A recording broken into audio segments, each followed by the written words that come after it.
Let's take a live look outside at Bellingham right now, and it's looking pretty as always, although it's been a cold day, kind of a dreary one across western Washington. Meteorologist Adam Claiborne with our first alert forecast. Hi, Adam. Hey there. And at the same time, too, it's been windy, and you can see the camera shaking there in Bellingham. And right now, our sustained wind, we're not talking about that big burst of wind, the gust, which can come higher at times. Sustained, we're at 24. Gusts can get closer to 40 to 45 miles per hour. And most spots here around Puget Sound between about 10 to 20 miles per hour. So quite a bit of wind to go along with the system that is moving through right now, and quite a bit of rain, too, which we're going to talk about shortly. And the possibility, too, as we head into the evening, keep an eye out for areas of lightning and thunder right out there along the coast. That's going to be the best chance of noticing maybe some of that instability, helping to reduce some of that. But overall, I think the threat is going to remain out of Puget Sound. Maybe South Sound sees the better opportunity there, and across the southern part of the state. Now, Mount Rainier, looking at Paradise there, you can tell there's a lot of snow, a bunch of it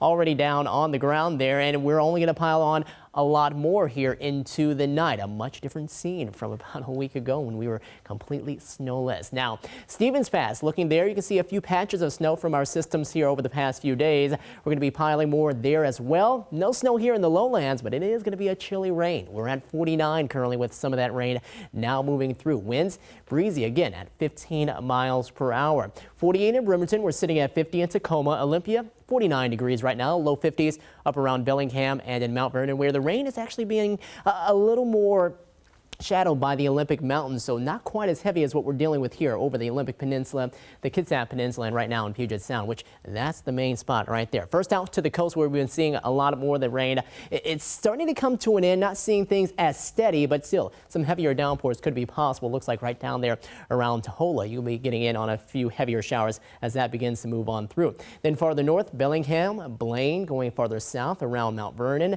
Areas of rain kind of off and on. Camano and Whidbey Island, nothing too heavy yet, but we're going to see that begin to fill in a little more. This is the main spot right here, and it looks like over the next couple of hours we're going to see some heavier rain move through Hood Canal over Mason County, the Kitsap Peninsula, and then on through parts of Puget Sound, where we're seeing down here in Thurston County, South Sound, some pretty heavy rain with those oranges and yellows and even reds beginning to pop on up. So a few lightning strikes, you can see those kind of here and there. Again, limited instability, but that could be around. This system moves on through. Another one right behind it won't be quite as rich in moisture as it comes through late tomorrow evening and heading into tomorrow night. With the system moving through currently, we are under a winter weather advisory for spots over the Cascades above 4,000 feet. Accumulation amounts 5 to perhaps 17 inches, where I think the northern Cascades is where we get in on that 17-inch mark. Now, as we go on here into the evening, you can see over the next few hours, we'll see this main wave of rain push on by. So about 8 to 9, 10 p.m.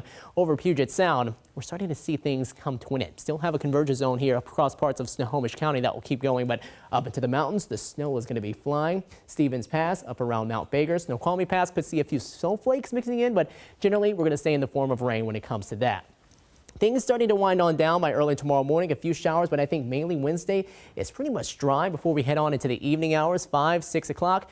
Next wave starts to come through. This one, again, a weaker one, so not quite as much rain expected with it. Amounts of rain here throughout tonight and early into the day tomorrow, a ½ inch to 3/4 of an inch around Puget Sound. Still another ½ inch to an inch closer to the coast. And then with the next system coming through, that'll add about a 1/10 to maybe a 1/4 inch of rain here across the region.